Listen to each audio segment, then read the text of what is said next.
Hello বন্ধুরা, কেমন আছো? আশা করি তোমরা অনেক ভালো আছো। তো দেখো, আমি আজকে রান্না করব খাসির চর্বি দিয়ে ঘুগনি।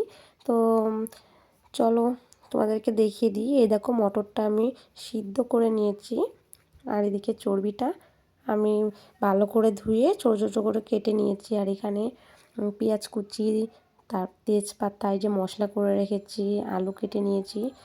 তো এই যে কড়াইটা বসিয়ে দিয়েছি। তো তোমরা দেখতে থাকো আমি কীভাবে রান্না করি। দেখো, আলুগুলো দিয়ে দিচ্ছি আমি। প্রথমে আমি আলুগুলো ভেজে নেব। দেখো, আলু ভাজা হয়ে গেছে। তো আমি তেলের মধ্যে যে পেঁয়াজটা কুচিয়ে রেখেছিলাম, সেই পেঁয়াজটা আমি তেলের মধ্যে দিয়ে দিয়েছি। মশলাটাও দিয়ে দিয়েছিলাম। তো দেখো, মশলাটা কষানো কিন্তু হয়ে গেছে। তো আমি মটরগুলো দিয়ে দিয়েছি, ভালো করে কষিয়ে নেব।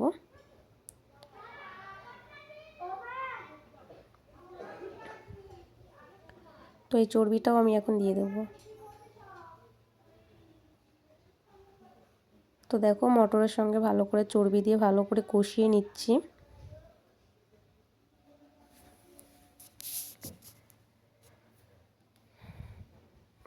তো কষানো হয়ে গেছে, আমি জলটা দিয়ে দিয়েছি,